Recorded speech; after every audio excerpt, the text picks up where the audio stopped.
And a good Tuesday morning to you. Welcome into the Nick Craig Show, streaming live this morning on YouTube, Rumble, X, and Facebook. Don't forget that you can take the show with you 24/7 on demand by checking out the Nick Craig Show in your favorite podcast app. You can also listen online by visiting the website nickcraig.com. Our show this morning is only made possible by our good friends over at the Law Group, Melissa Gott and the folks there. Visit them online at lawgroupnc.com. And, of course, our great Patreons, I should say, that support the program over at patreon.com/Nick Craig, where you can support the show, get access to bonus content and more.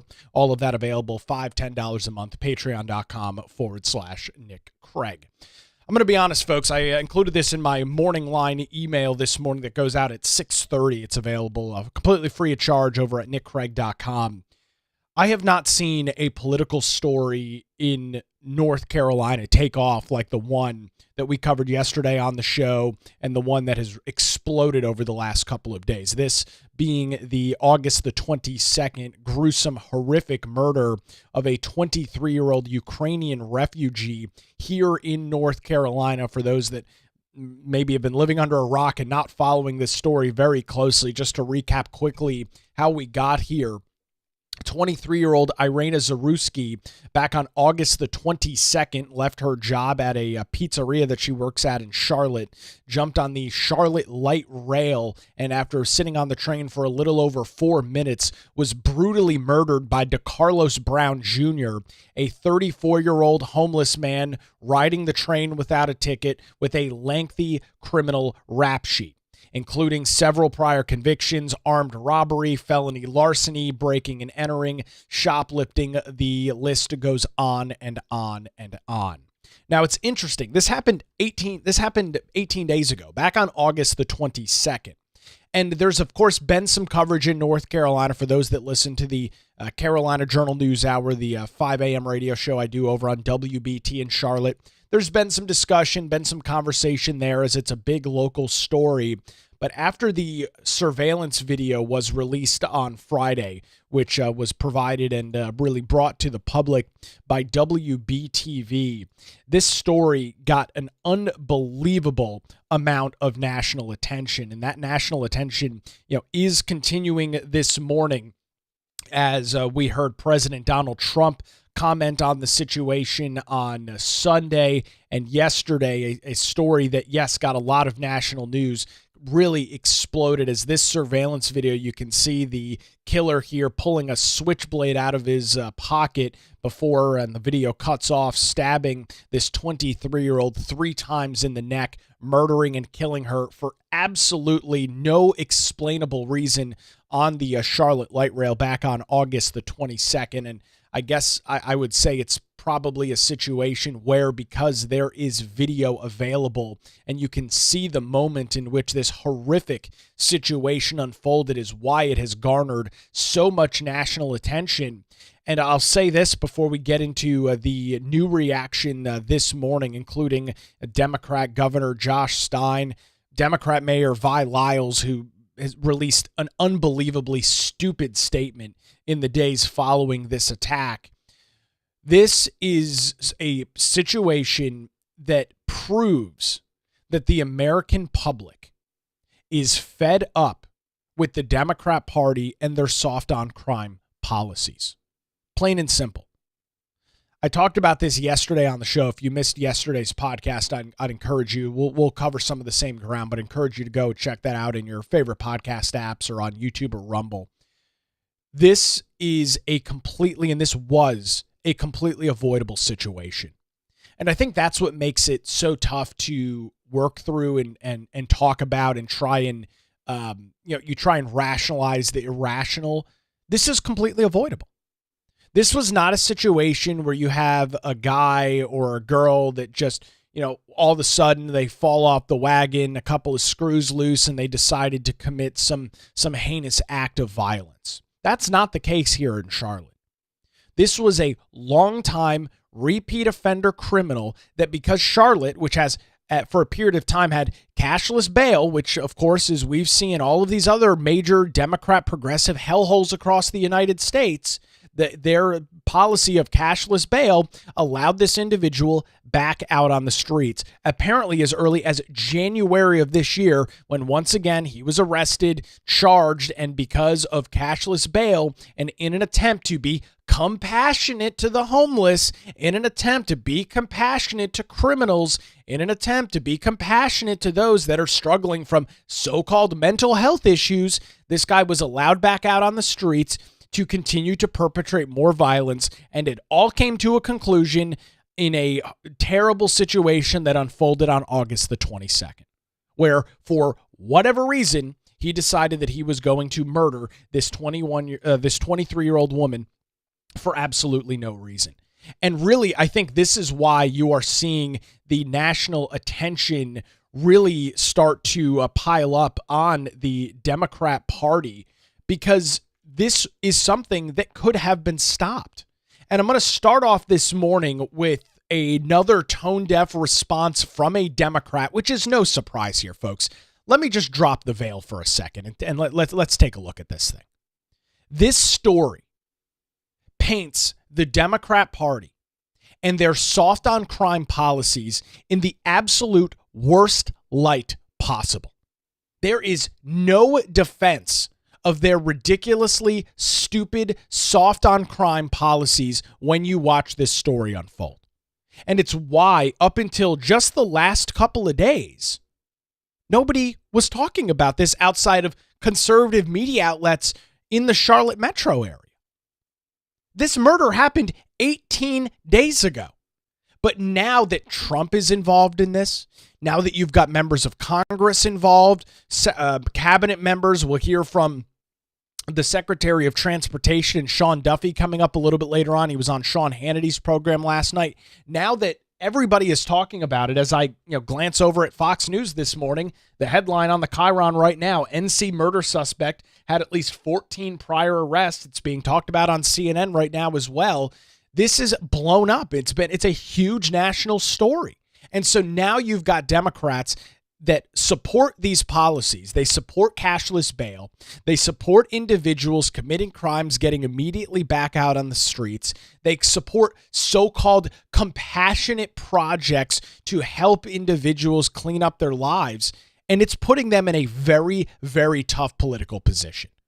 As I mentioned yesterday morning, and I'll reiterate again, why are these soft on crime policies so prominent?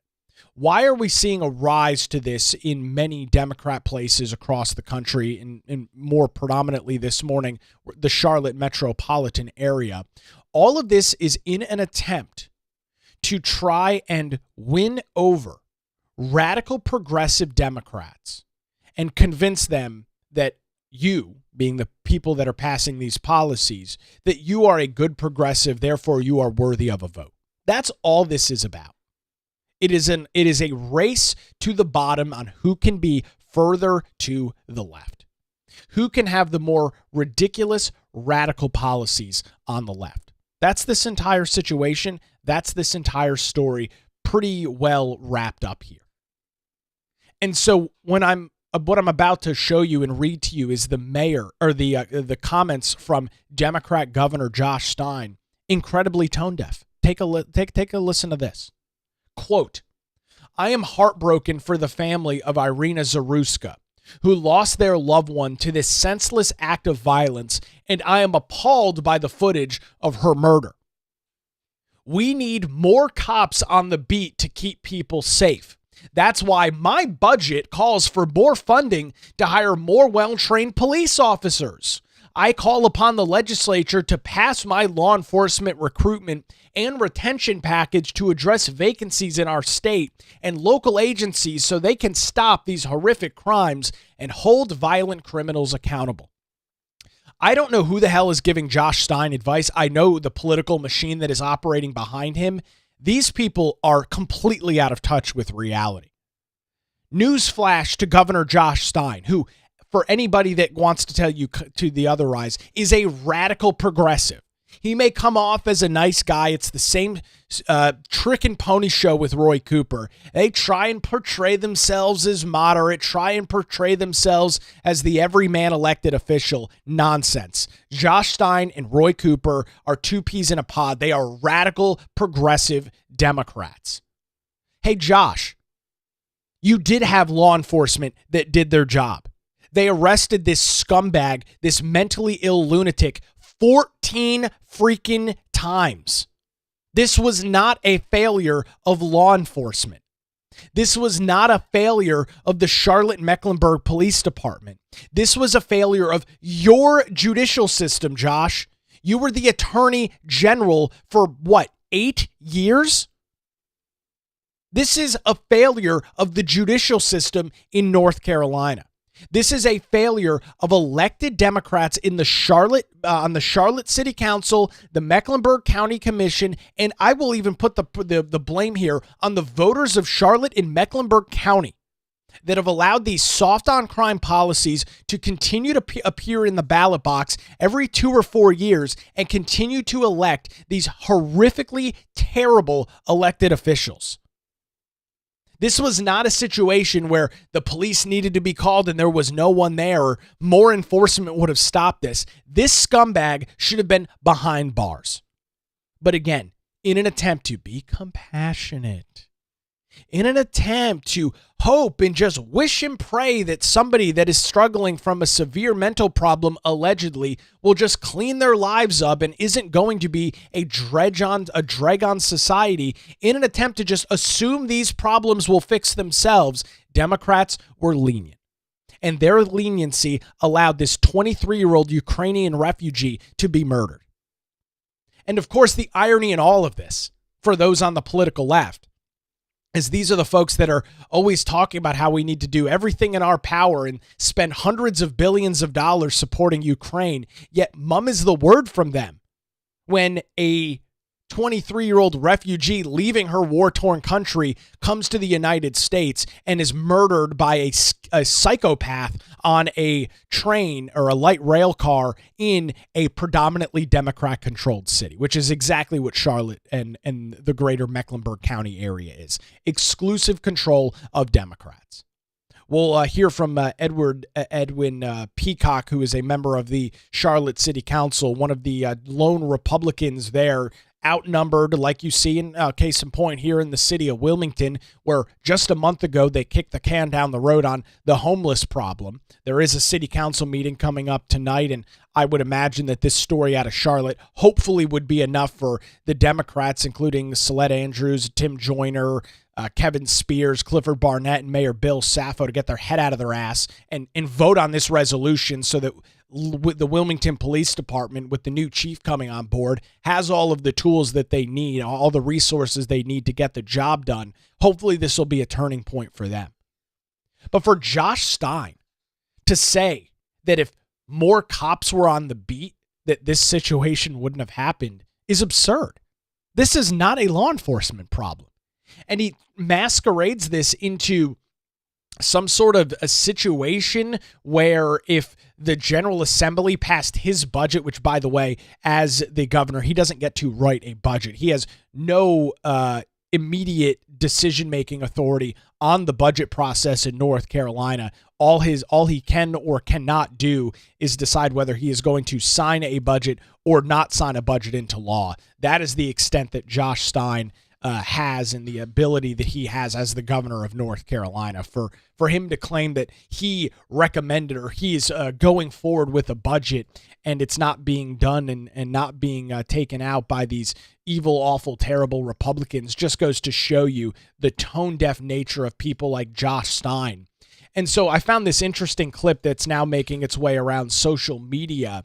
This was Governor Josh Stein when he was the Attorney General here in North Carolina, talking about racial equity in the criminal justice system, which is exactly what has allowed a situation like this to unfold. So let's ignore some of the more recent comments from Governor Josh Stein. Let's go back a couple of years and see what he had to say in the past. Here's the former AG, now governor. We have to make North Carolina a safe place for every person, no matter who you are. The Task Force for Racial Equity and Criminal Justice will consider and implement measures that can bring about meaningful change to the criminal justice system. We will review law enforcement recruitment, training, and accountability, as well as court issues, including pretrial release and the use of fines and fees. We will identify ways to build genuine trust between law enforcement and the communities they serve and protect. This is absolutely necessary today, just as it was in 1829 when Sir Robert Peel, the founder of modern policing, wrote, "The power of the police to fulfill their functions and duties is dependent on public approval of their existence, actions, and behavior, and on their ability to secure and maintain public respect." North Carolina has a tragic legacy of slavery, segregation, and racist violence that still... Okay, I'll continue. I'll roll that back. For anybody that wants to tell you that Josh Stein is not a radical progressive Democrat, this clip is example number one of what he really thinks and what he really believes. So because of slavery in the past, North Carolina needs to allow dangerous, violent criminals on the street. Okay, Josh, I'm tracking. That makes a whole hell of a lot of sense, right? Maintain public respect. North Carolina has a tragic legacy of slavery, segregation, and racist violence that still affects our state to this day. But we have another inspiring legacy. The 1960 sit-ins in Greensboro and the hundreds of protests since. A state NAACP that filed more integration lawsuits than any other. A demonstrated willingness to adopt criminal justice reforms, and so much more. I truly believe our state can be a leader in identifying and overcoming systemic racism in our criminal justice system. And I am genuinely hopeful that this time is different. The protests have been more widespread, more persistent, and more diverse. Allies of all races are joining with Black people to say no more. This movement is generating energy that you can feel, and this task force must ensure that this energy is harnessed into meaningful and lasting change to help us heal, because Black lives matter. Well, there you go, folks. There you go. There's our great illustrious governor when he was the Attorney General of North Carolina. So in an attempt to fix and pave over all of the ill wills of America's past, which, of course, as you are well aware, as you're told by those on the left, America is the most evil, awful society that has ever existed in human history, and all of the woes of the past must be burdened by current living individuals. So in an attempt to that, we are going to pass all of these criminal justice reforms that allowed this 34-year-old individual by the name of DeCarlos Brown Jr. to go out on the street and to murder a 23-year-old from Ukraine who was minding her own business, just trying to get home from work. So congratulations, Josh Stein. I'm glad you were able to stand with Black Lives Matter. I'm glad you were able to stand with the protesters and pass your sweeping criminal justice reform across the across the state of North Carolina. Here is the end result of it. Congratulations. So when he releases this statement yesterday about how the solution is more police, notice how he is suspiciously quiet about the criminal justice system. Notice how he is suspiciously quiet about cashless bail, about pre-release of dangerous hardened criminals. Doesn't have a word to say about that. This story out of Charlotte is putting an immense amount of pressure on Democrats all across the board, not only here in North Carolina, but across the nation. And a large part of it has to do with the fact that the video is public and that everyday folks scrolling on social media can click on links and are seeing this in their feed, pointing to the abysmal failures of the Democrat Party, pointing to their failed policies that allow cities once that were incredibly prosperous. Charlotte is like what, the 14th largest city in the United States? A very prosperous city, one of the banking capitals of the country, finance capitals of our country, fallen into criminality and disrepair at the hands of people like Democrat Mayor Vi Lyles, former Attorney General, now Governor Josh Stein, and Republicans all over the board, including former Governor Roy Cooper, who was standing right along Josh Stein, championing all of these so-called changes on. So here are your changes manifested. Are you satisfied with the result? I'm not. I'm sure as hell not. I'm sure the family of the 23-year-old woman murdered, I'm sure they're not happy with the end result. Because this is what it is. This is what you guys have wanted to play out. In an attempt to right the previous wrongs, you are allowing dangerous, hardened criminals to roam the streets of every single city across North Carolina. And for what? To get a pat on the back from those on the progressive left? That's what it's worth? Her death, her life is worth some cheers and some nice Twitter posts from radical progressive Democrats? That's all you're getting from this. There's no meaningful difference with so-called criminal justice reform. None. But you can get a pat on the back as a good progressive. You won't have to sit and deal with the fire that is constantly burning on the far left side of the political aisle. You won't become a target of them if you say these nice things. You won't become a target of them if you say that you stand with Black Lives Matter. Great. What about her life? Yeah, great. Black Lives Matter all the time, right? Absolutely, Josh Stein. What about Iryna Zarutska's life? But that doesn't matter? The 23-year-old white woman from Ukraine, her life, I guess that doesn't matter because it doesn't fit a political agenda, right? It doesn't fit a political narrative of systemic racism that has existed in the past. So because of racism in the past, now we allow criminals to roam the streets of North Carolina? Is there any logic to that at all? Does that make any sense to you at all? The answer is abundantly clear. It's unequivocally no. Makes absolutely no sense at all. But this is what Democrats have to answer for. They have allowed these policies to get completely hijacked by the progressive left. It's never enough. We always have to push further and further and further to the left on this stuff. It's never enough. And this is the end result. This is it played out in its final form. Dangerous, hardened criminals get to roam your neighborhoods, your cities, your streets, and put you and your family at risk. Does that make you feel safer in Charlotte, North Carolina?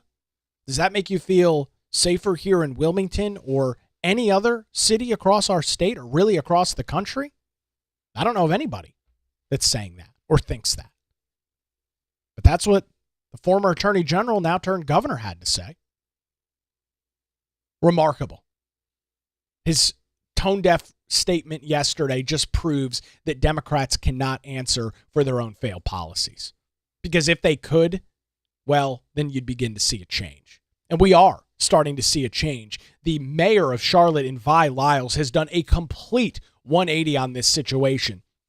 Before I get into her comments from yesterday, I'd like to read you her part of her original statement after this horrific murder took place. Quote, "This is a tragic situation that sheds light on the problems with society's safety nets related to mental health care and the systems that should be in place. As we come to understand what happened and why, we must look at the entire situation. While I don't know the specifics of the man's medical records, what I have come to understand is that he has long struggled with mental health and appears to have suffered a crisis. This was an unfortunate and tragic outcome." That was the immediate response from Charlotte Mayor Vi Lyles in the days after this murder in Charlotte. Now, the reason I said she did a complete and total 180 is because of what she released yesterday. This is reading directly from her X account.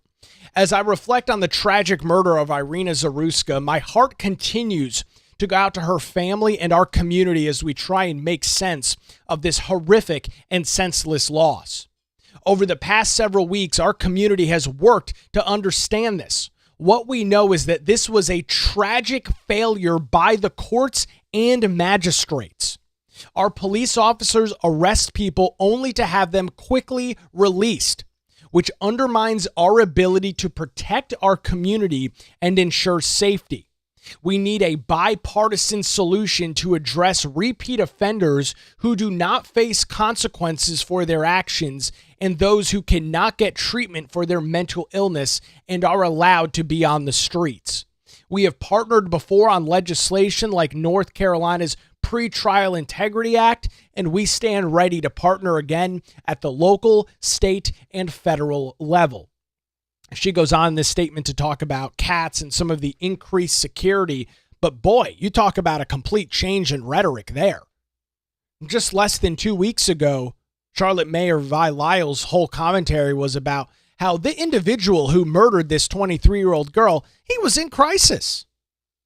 Well, first of all, I don't know what the hell that even means. And I might argue the crisis might be the 23-year-old girl getting murdered, not some guy's schizophrenic past.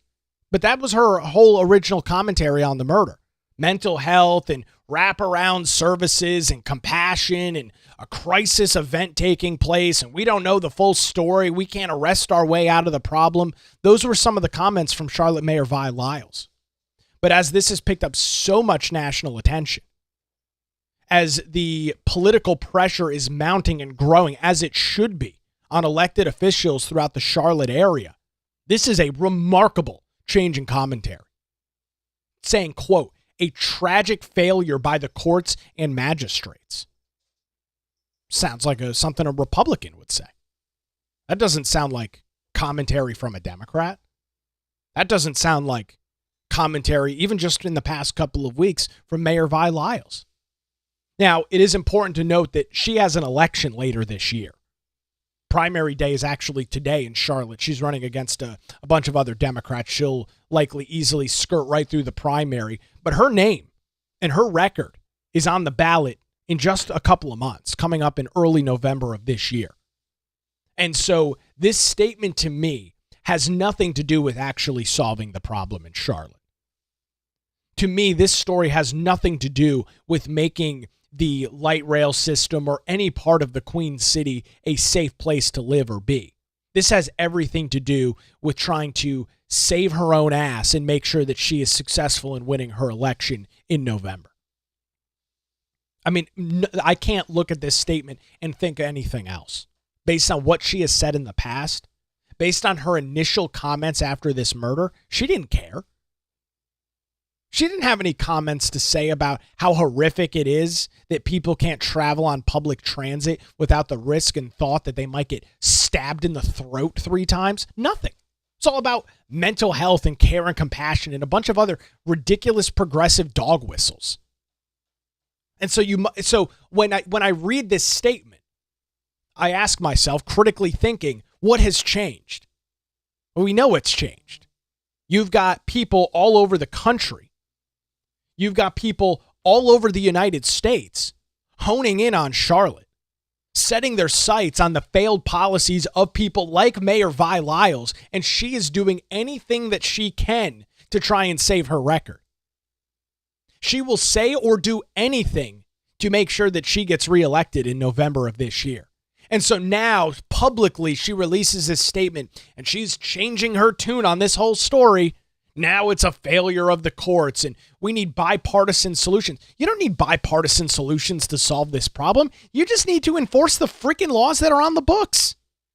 You don't have to run up to Raleigh to solve this problem. You don't have to pass an ordinance. You just have to enforce laws that exist. You need to stop encouraging soft on crime policies. You need to stop encouraging the judiciary to allow hardened criminals to be caught and released on a consistent basis. There's no bipartisan work that needs to be done here. This is nothing more than a political attempt to get reelected. And that's a real shame. That's a really unfortunate situation because things do need to change in Charlotte.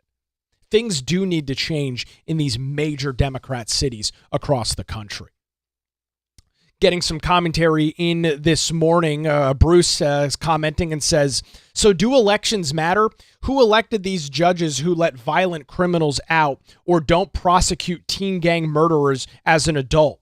When will this city electorate wake up? Do they not want law enforcement with real consequences? Bruce, couldn't agree any more with you. And the unfortunate answer to your question is no, the folks in those cities have not yet woken up to the reality. And it's unfortunate that it takes an innocent woman escaping her war-torn homeland of Ukraine to get brutally murdered by a homeless lunatic on a Charlotte light rail train system.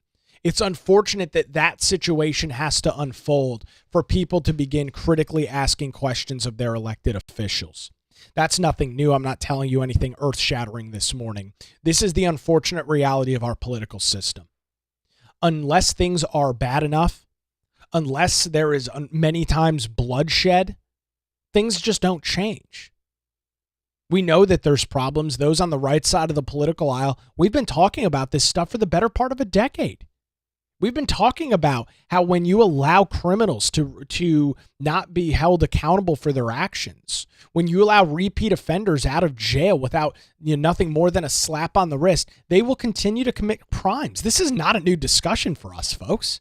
For anybody that's been following me for any significant period of time, this has been a consistent conversation. Everybody on the right knows this stuff doesn't work. But now, with President Trump in the driver's seat, cracking down on crime in the District of Columbia, threatening to send National Guard to cities like Chicago and other deep blue areas where, of course, crime runs amok, where criminals are not held responsible or accountable for their actions. It's an unfortunate reality, but Trump is leading this.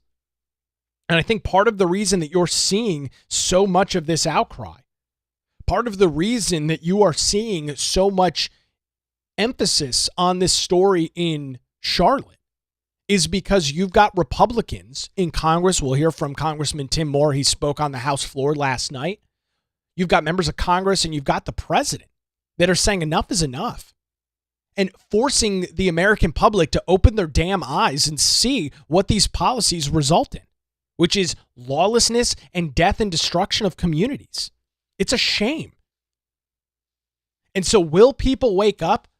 Charlotte's a tough nut to crack. It is a deep blue city, folks. You look at the voter makeup, the electoral makeup of the body of the city of Charlotte. It is a deep blue area. And so pretty much what you're doing is trying to, what you're vying for is people to be less progressive. It is a very, very tough place for Republicans to get elected. And the unfortunate reality of this situation is the national temperature will die down over the next probably just couple of days. You'll stop seeing it on the news networks every hour. And it will be another story that kind of goes by the wayside. And so when I read these comments from Mayor Vi Lyles, when I read the stupid comment from Josh Stein, I don't know who the hell's advising him to release that. It's an unfortunate situation, but I'm glad these folks are having to face the music on this and answer for their destructive policies. We'll hear from President Donald Trump. He did comment on this yesterday as well. We'll hear from Congressman Tim Moore, Sean Duffy, a Democrat in Chicago. Some very interesting commentary there. Plus, we'll get some more of your comments as well as we roll on this Tuesday morning. Before we continue, our show's only possible thanks to our great advertisers like the Law Group. When legal challenges arise, make sure you put your trust in Melissa Gott and the Law Group here in Wilmington. For over 22 years, their experienced attorneys have provided high-quality, affordable legal services across the eastern half of our state. Whether you're facing a divorce, navigating real estate transactions, or maybe you need help estate planning or any other legal challenges, the Law Group has your back. Their dedicated team ensures that your questions are answered and issues are resolved as quickly as possible. Great news, folks. They are located in downtown Wilmington and just a phone call away at 910-251-6088, or you can visit their great website at lawgroupnc.com. Give them a call for any legal challenges, 910-251-6088, or visit them online at lawgroupnc.com. The Law Group, experience and dedication you can rely on. Can't thank the Law Group enough and their continued support of the Nick Craig Show. More on this horrific situation in Charlotte coming up, plus your comments as well, as the Nick Craig Show rolls on live on a Tuesday morning, 7 a.m., YouTube, Rumble, X, Facebook, and 24/7, wherever you get your podcasts.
Good Tuesday morning to you. Thanks for sticking with us on the Nick Craig Show. If you are interested in getting some additional content and supporting the show, if you believe that you are getting some value, you can head on over to patreon.com/Nick Craig and support the show financially, as we are a crowd-funded and advertiser-funded operation. No corporate media outlet backing us here.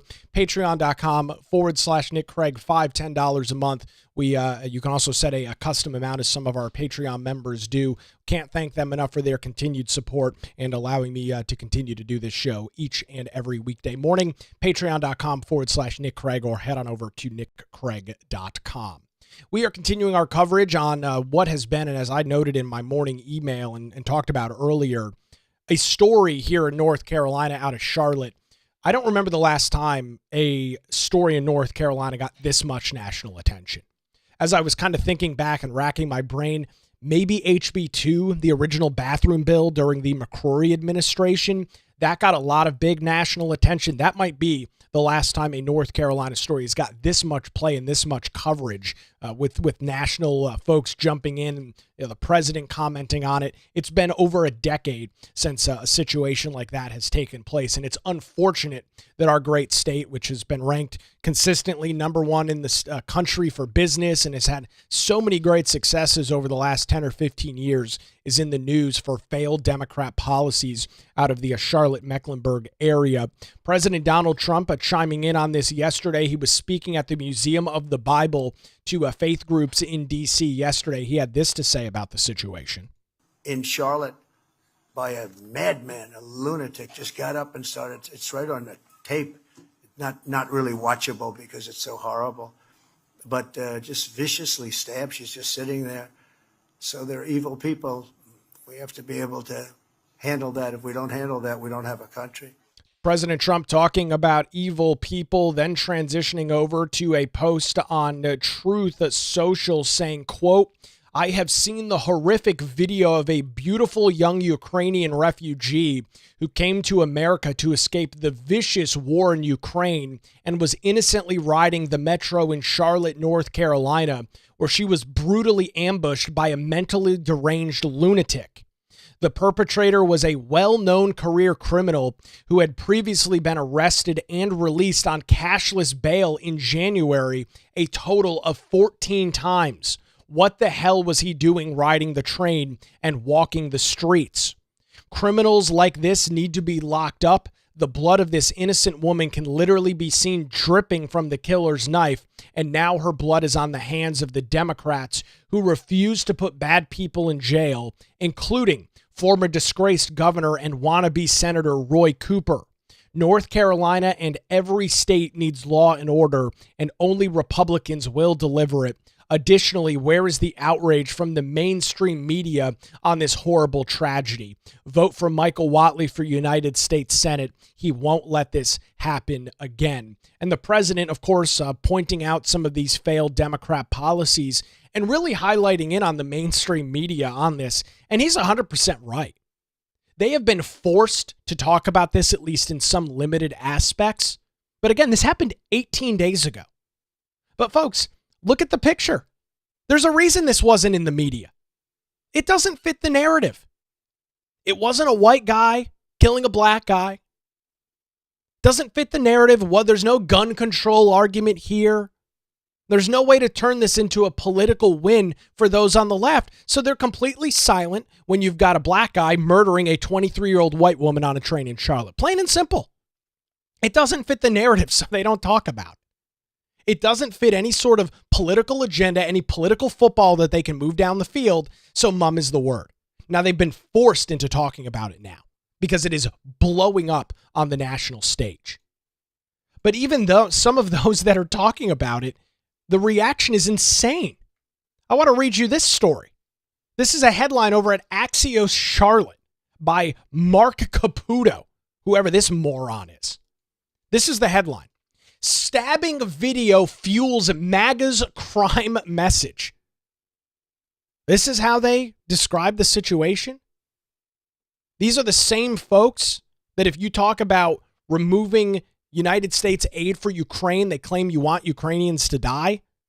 But this is the headline over at Axios Charlotte. Well, maybe it's just a bad headline.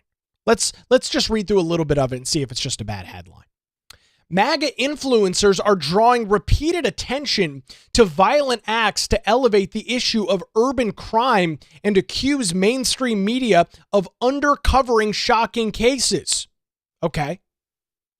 It then goes on to read. Shocking video of the fatal August the 27th knife attack on a 23-year-old Iryna Zarutska on a light rail car in Charlotte, North Carolina, dominated weekend conversations on Trump-friendly social media. The Axios article says, the big picture. The rising number of surveillance cameras in public spaces, including on Charlotte's light rail, has become a big accelerant in these cases. Right, so it's the surveillance video's fault that she was murdered? So because there's video of it, we should talk about it?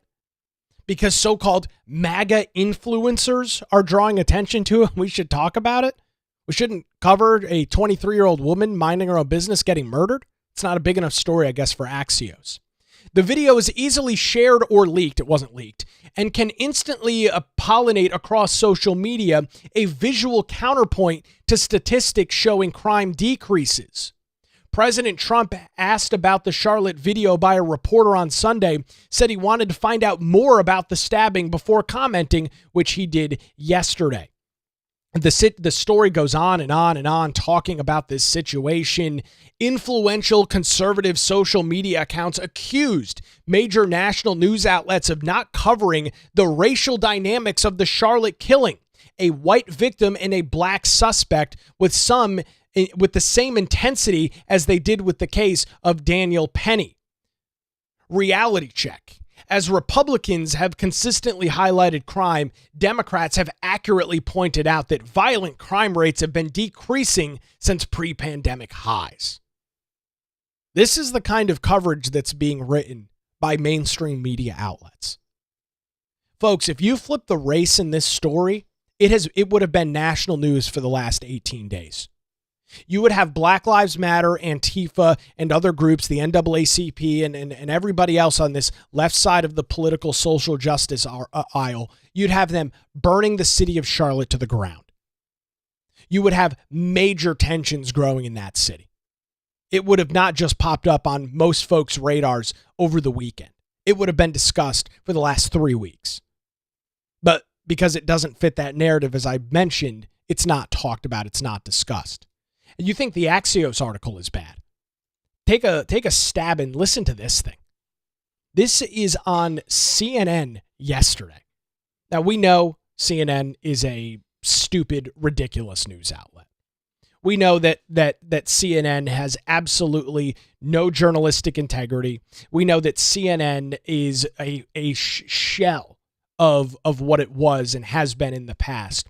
Here's Brian Seltzerwater on CNN talking about this story yesterday. This was probably the most shocking thing I saw or read yesterday. Really, over the weekend, Elon Musk, Charlie Kirk, other Trump-aligned figures succeeded in making this senseless death a symbol of big city crime. We heard President Trump asked about it yesterday when he was heading home from New York City. He didn't seem to know much about it. He said he would get briefed, and then today, Trump did know all about it. That's exactly what has happened here. This story has trickled up from local news to social media and now to the president's attention. And it's being used, as you said, Brianna, as a political symbol, with MAGA media calling for more forceful punishments and more incarceration. I have to say, some of the replies to Musk, some of the comments around this story are baldly racist, stoking fear of African Americans because this man attacked a white woman. The open racism on sites like X today, it's eye-popping. But there are also legitimate questions about this so-called career criminal, someone who had been a repeat offender. And those questions, I hope they're not lost amid all of the cesspool kind of comments on social media. Yes. So if you decide to discuss this situation, if you decide to have an opinion or talk about it, let's go back to the Rolodex of political issues that Democrats use. You're a racist. Good to know. So if you have any comments on a 14-time criminal who happens to be black murdering a white woman in Charlotte, you are part of the cesspool, and you are, in fact, a racist. Gotcha. That was probably the most shocking clip I saw yesterday. And I saw a lot of really stupid things on social media yesterday. That takes the cake. That is that gets the award for the most ridiculous comment on this situation thus far. I'll note, even more stupid than the Axios headline, even more ridiculous than the original statement from Charlotte Mayor Vi Lyles, even more ridiculous than the tone-deaf statement from Democrat Governor, former AG Josh Stein. That really takes the cake. So, because again, it doesn't fit CNN's narrative, they can't turn it into a race issue, which they love to do. Right? They were the first ones on the front line for every BLM and Antifa protest across the country during the Summer of Peace and Love in 2020 when the George Floyd situation unfolded. They were the first ones on the front line stoking racism, stoking racial divide between the American people. Because these outlets like CNN, they profit on this. They profit on people being divided. One of their goals is to pit people against each other, whether it's political lines, religious lines, race lines, gender lines. They love and consistently try and pit people against each other. Any sort of harmony in our country doesn't really fit their narrative and doesn't really provide them any level of success. We've seen example after example. Look at the situation with the MS-13 gang member from Maryland. How much news coverage did this guy get? What was his name? Abrego Garcia, whatever the hell his name was. Wife-beating MS-13 gang member deported out of the United States. The biggest national news story for weeks on end. Not even a United States citizen.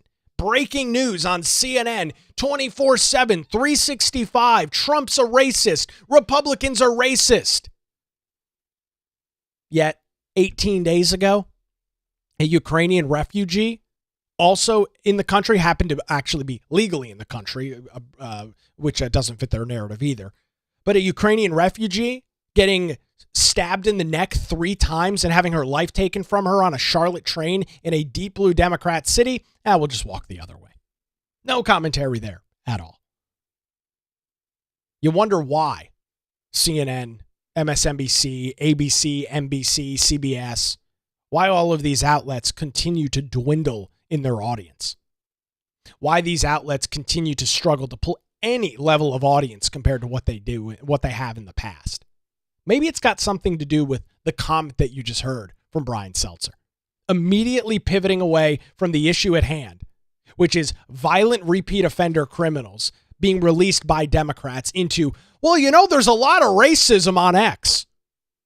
Anybody that comments on this situation is openly a racist, and it's eye-popping. It's a hell of a narrative switch there, Brian. Great work, as always, from the good people over at CNN. So let's get back to some actual adults in the room, some actual realities of this situation, contrary to what the lamestream media wants to talk about.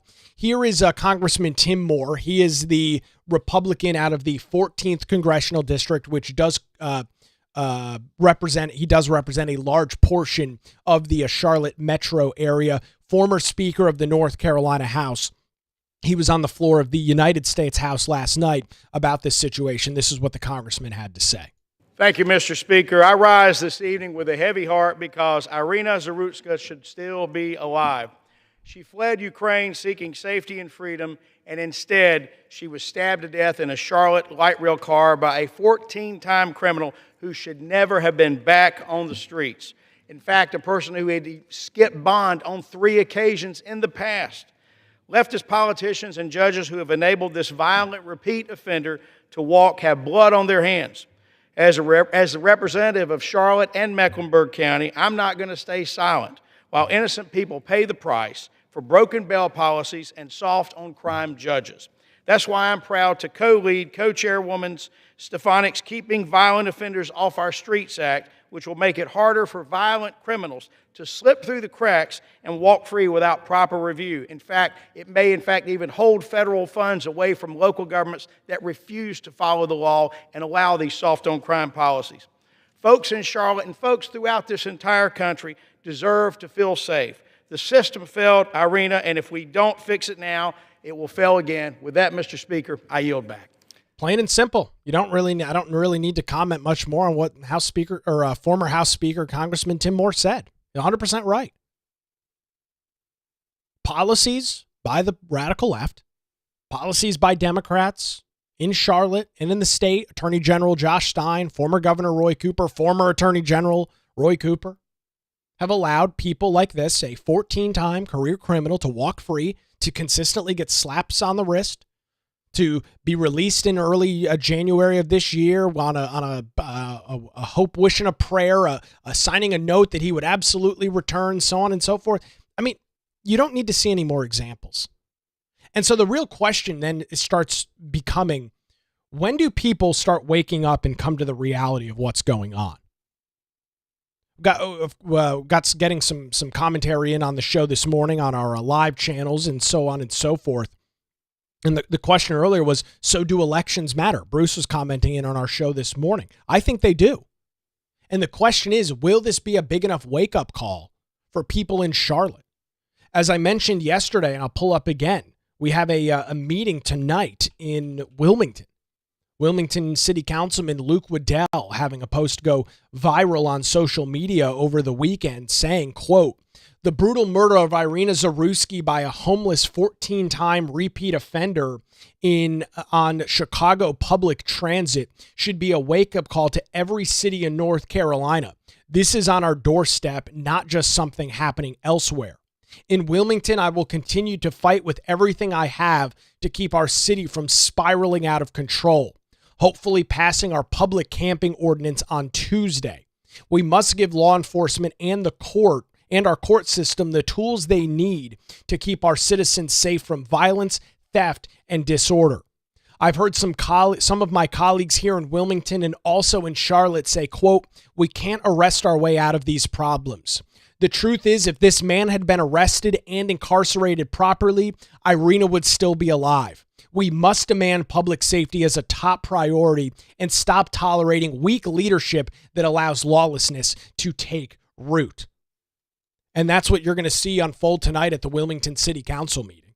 They discussed this public camping ordinance. You heard outcry from city businesses back 1 month ago pleading with the Democrats on the Wilmington City Council to do something to clean up homelessness, to clean up some of the vagrant activity that's happening. And what did led by Mayor Bill Saffo and the rest of the Democrats on council, Andrews, Joyner, Barnett, and Kevin Spears, what did they do? They kicked the can down the road once again. We'll deal with it in the September meeting. So here we are, September 9th, City Council meeting at their brand new meeting facility at the City Skyline Center later on tonight. This is on the agenda. I look forward to some fiery comments from Councilman Luke Waddell. And I want to hear, I want these Democrats here locally put on trial. I want them put on trial over their stances. I want them to face the music during that City Council meeting tonight. And I hope members of the public that speak before the meeting and Councilmember Luke Waddell and Charlie Rivenbark put these Democrats on trial and force them to answer for their ridiculous policies. Answer for it. It's what the public wants to hear. You guys support this garbage. You guys support these weak on soft on crime policies. Well, here's your opportunity to answer for it. I'm fed up. I've had enough. As I mentioned yesterday on the show, and I guarantee you, I'll bet every dollar I've got, tonight you're going to hear about compassion and wraparound services, and we don't have enough money and we need to spend more. It's the same old sorry playbook from those on the political left. Oh, we need to be compassionate with the homeless, and we need to be compassionate with the guy smoking crack on 3rd Street at 2 o'clock in the afternoon on a Wednesday. We need to be compassionate with the guy that's got a heroin needle sticking out of his arm, chasing a family through the streets in downtown Wilmington. We just need to be more compassionate. And God forbid you say that these folks need to be either institutionalized or thrown in prison. Then you're a heartless bastard that hates the homeless people. You hate homeless. I've heard it over the last month. You're trying to make it illegal to be homeless. That's always the solution from those on the left. And I'm sure you'll hear more of that tonight as the progressives on the council, as the members, specifically Celeste Andrews, Tim Joyner, of course, council member Kevin Spears. I'm sure he'll have a couple of good commentary, some good commentary tonight, as always, during the council meeting. You'll hear the same garbage and same crap from them. There's no answers. There's no solutions. It's placating. It's gaslighting to their voting base. It's an attempt to win over the progressive left, get a pat on the back from the NAACP and Antifa and BLM and all these other left-wing activist groups just to get a pat on the back that they're being a good progressive and they're fighting back against the oligarchy, fighting back against the police state, and fighting back against all of these terrible, awful Republicans. It's shameful. There's no answers. There's no solutions. It's just blabber. It's just words. They don't equate to anything. They don't mean anything. There's no action that's taken from it. And I'm looking forward to some of these Democrats getting torched on council tonight and having to answer these questions. Okay. We just saw what happened in Charlotte a couple of weeks ago. You ready for that to happen in Wilmington? Because I can guarantee you it will. I can promise you it will. And unfortunately, it might be a situation where it has to happen here before people are willing to make a change. I don't hope that happens. I don't wish that happens. I don't pray that happens. But folks, we know it will. We know what these policies result in. We know the end result here. It happens in city after city after city. It's like taking a stamp and you just stamp it all around the United States. It's the same garbage and same crap everywhere where Democrats have control. They've tried their policies for the last 15 or 20 years. Judicial reform, soft on crime, compassion this, compassion that. This is what it looks like. This is the end result. I've got a couple of other quick things that I do want to get into with this story. Caught an interesting clip from a member of the Chicago City Council, a Democrat, by the name of Raymond Lopez. He was on Fox and Friends yesterday morning. Take a listen to what I can't believe this clip hasn't gotten more around social media. Take a listen to what he said about some of his Democrat colleagues. This was pretty eye-opening. This is happening in every major city that are controlled in many cases by Democrats. This young Ukrainian woman was fatally stabbed by this repeat offender because there's liberal Democrat leadership, much like your old, DA Kim Foxx in Chicago, Cook County, that want to release these people when they've been violent before and they escalate to murder. You know, there's a false sense that you could make up for the sins of the past by forgiving the sins of the present. And that's simply not the case. What we need to be is the party that stands up for people, for families like we used to be, the party that believes in being a safety net, but also in accountability. And sadly, the Democratic Party doesn't want to be that right now.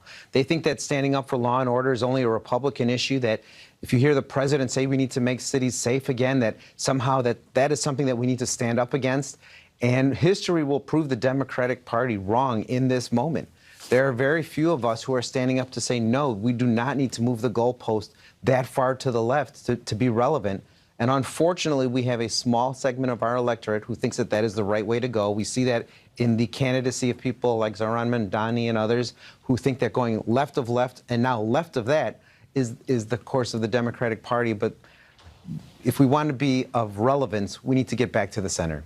And so you're even starting to see Democrats. Again, this is a Democrat member of the Chicago City Council saying in an attempt to right the wrongs of the past, we need to allow people to essentially get murdered in the streets in cold blood, saying how history will eventually, the history books will be written and it will prove that Democrats have been dead wrong about dealing with crime.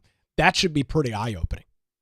And obviously some, like Josh Stein, Roy Cooper, who, by the way, hasn't said jack shit about this situation. Surprise, surprise. Roy Cooper hasn't said anything. He sent out one of his spokesholes to Politico yesterday. This was the comment. Again, Roy Cooper doesn't want to have anything to say here again because it makes him look like a complete, utter buffoon. His press spokesperson, Kate Smart, said, quote, Roy Cooper knows North Carolinians need to be safe in their communities. He spent his career prosecuting violent criminals and drug dealers, increasing the penalties for violent actions against law enforcement, and keeping thousands of criminals off the streets and behind bars. So that's what old Roy has to say. Teflon Roy, good guy Roy, moderate Roy, shucks Roy. That's what he's got going on. Sending out one of his interns to Politico to release a statement. Because again, what do you say? All of the things that I believe, all of the policies that I support are a failure. What do you say? Everything that I believe is a lie. The stuff that I want to support, the things I want to implement don't work. Can't say that. So we'll just, I stopped criminals in the past. Go for me. I'm Roy Cooper. That's it. We'll end with this comment this morning. Sean Duffy, the transportation secretary, was on Fox News' Hannity show last night and had this to say about the public transportation systems across the United States and really evil people. Take a listen. You know, the president said these are evil people, and he's right, but it's also evil politicians, like the mayor of the city council, the DA, the governor in North Carolina, evil people with evil policies that are actually destroying communities. So the problem, Sean, is a lot of people, like the rich liberal, they can't ride Uber, they don't have a driver, they don't have a vehicle, they actually have to ride public transportation. And public transportation has become an epidemic of violence and homelessness across the country. And so we don't have a ton of equities at DOT, but we do have money. Your federal tax dollars go to fund a lot of these transit systems across the country. And we have to look at them and say, well, maybe it's appropriate that we start pulling some of that money back, because I don't think the American taxpayer wants to pay for the homelessness and criminal element that harm little 23-year-old girls like this who are going home from work from ordering a pizza, that they're going to get stabbed in the neck, and liberals want to hide that story so you and I don't talk about it, so the American people don't know that their failed policies don't work for the American people. Sean Duffy absolutely lighting it up on Hannity last night, and I'll end with this. Something to chew on throughout the day. For the folks of diversity, equity, and inclusion, the DEI crowd, let's look at who is riding public transit. For the most part, people taking advantage of public transit, not everybody, but for the most part, public transit is made available for folks that do not have the financial means to purchase or drive a vehicle themselves, folks that cannot afford a $15 or $25 Uber. And so they have to take advantage and fortunately are able to take advantage of public transit. And so when you've got public transit like the light rail system in Charlotte that has turned into essentially a rolling homeless camp because they don't check tickets. If you, in case you're not familiar with this, if you've never seen the light rail in Charlotte, it's an above ground trolley essentially that stops at like a regular bus stop. And it's automated and it just runs back and forth on the line all day. So unless there's somebody there checking a ticket, there's no turnstile, there's no security thing to go through. You just walk up to it like it's a bus stop. It's a floating above ground platform that it sits on. It's not a New York City subway system that runs underground that you have to go through turnstiles. It is essentially, as it's set up right now, it's just a trust system. You buy a ticket if you want to ride it.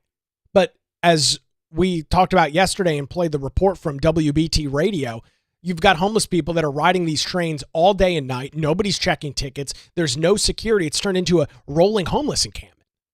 And so where's the equity in this? What about the people that, again, can't afford any other form of transportation that have to take advantage of the Charlotte Light Rail and have to worry about getting murked on the train by a deranged sociopath that should be in prison or in a mental hospital? Where's their equity? Well, we're the party of equity after all, right? We're the party of DEI. Where's the equity there, folks? Just another failed Democrat policy. They don't care about homelessness. They don't care about crime. They don't care about DEI. They don't care about any of this crap. It's just all talking points. And because when you actually test any of this stuff and give it even the littlest bit of scrutiny and really put it to the test, it immediately shatters. It immediately crumbles in their hands. There's nothing, there's no substance to it at all. It's just talking points. So keep that in mind and chew on that throughout the day next time you have to listen to some stupid liberal professing diversity, equity, and inclusion. Let's talk about the equity here. People that don't have the availability, don't have the advantage of having a car, have to take public transit. How equitable is it then that they have to fear that they're going to get stabbed on the train by a deranged criminal? Where's the equity there? Maybe some of the folks in Charlotte will wake up to the reality that they've created. Unfortunately, I'm not going to hold my breath on it because like every other story, the attention will move away and it'll go back to the way it's always been. It's very, very unfortunate. So we'll keep an eye on the national discussion on this today as I've been glancing over at the news this morning. Right now, Fox News is showing these 14 mugshots. They continue to talk about it. CNN is talking about ICE raids, of course, and MSNBC's in a commercial. So the national conversation and coverage does continue. I'll keep an eye on it throughout the day as well. Of course, eyes here locally. All will be on the city council meeting tonight to see what happens with some of the homeless ordinances and public camping ordinances there. I'll have full coverage of that coming up tomorrow morning. Plus, we'll be joined by State Auditor Dave Bolick, a new report out from the Battleship, North Carolina. He'll join us coming up Thursday morning. Special guest alert for that Thursday morning right here on the Nick Craig Show. Well, thanks to everybody for joining us this morning. Don't forget to share the Nick Craig Show around with your friends and family. Keep them up to date on what's going on here in southeastern North Carolina. And thanks to the Law Group here in Wilmington for their continued support. Give Melissa Gott and her team a call, 910-251-6088 or lawgroupnc.com. That's going to do it for a Tuesday edition. We're back tomorrow morning, 7 a.m., YouTube, Rumble, X, and Facebook, and 24/7, wherever you get your podcasts.